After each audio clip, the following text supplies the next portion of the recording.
чиглэлээ AI92 нэг бол октаноос өндөр буюу 96, харин нөгөө бол октаноос бага буюу 87 хүртлээр бууралтай гарчээ. Хэрэв түгээгүүрийн газар стандартын дагуу 92-ийн октантай шатахуун түгээдэг бол дээшээ доош ийм зөрүүтэй гарахгүй гэдгийг хэлж байгаамаа.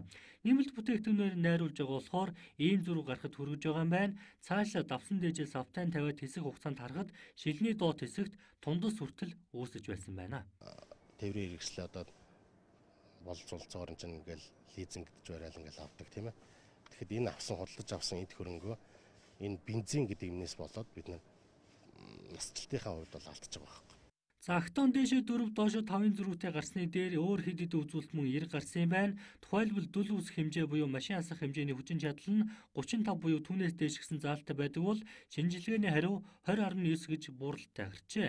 Харин хүйтэн царцах чанар нь AI92-т хасах 35 градусаас дээшээ байдаг бол шинжилгээний хариу мөн хасах 20 градус гэж гарсан нь Монголын өвөлд нийцэхгүй гэсэн үг болж таарч байгаамаа. Харин одоо урд хойд төршин шинжилгээний хариу ирэхийг хүлээж байгаа юм байна.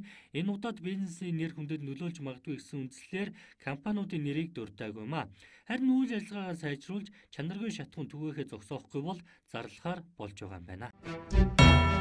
За ийм байна. Бизнесийн нэр хүндийг нь бодоод энэ удаадаа нэрийг нь зарлахыг түр хазнаа гинэ. Дараа дахиж ийм юм болвол зарлана гэж байх юм. Ийм төр засагт найдахаар галга. Дараа дахиж ингүүл хэлэн шүү гэдэг чинь нэг ёсондоо шантааж буюу сүрдүүлж байна гэсэн үг. Сүрдүүлэгдэж үү этгээд нь сүрдүүлж үү өөрснийхөө өмнө байнга бүнжигнэж байх ёстой ёо доо. Шуудхан хэлэхэд эм чин авилга хэл ахвалын гэмт хэрэг. Ер нь бол ийм хэрэг дээр дараа сүүл гэсэн юм огт байх ёсгүй. Энэ бол цэвэр залдингийн гэмт хэрэг. Үүнээс болж хичнээн хүн машин дэргээ эвдэж хичнээн тэрбум төгрөгөөр хорж байгаа бай. Гэтэл тийм гэмт хэргийг нуун дарагдуулчаад олон нийтийн өмнө дараа ахиж ингүүл хогчин шүү гэсгээд өнгөрөөж байгаа нь Монгол улсын төрийн байгууллагууд хэл ахвал 100% идэгдэж гэмт хэрэгтэнтэйгээ ажил зоох юмгүй эвлэрдэг болсноо ил татвар зарласан хэрэг боллоо. Ийм жишээ дэлхийд байхгүй. Ингээд дампуурсан төрийг одоо байлгаж явах хэрэгтэй юу?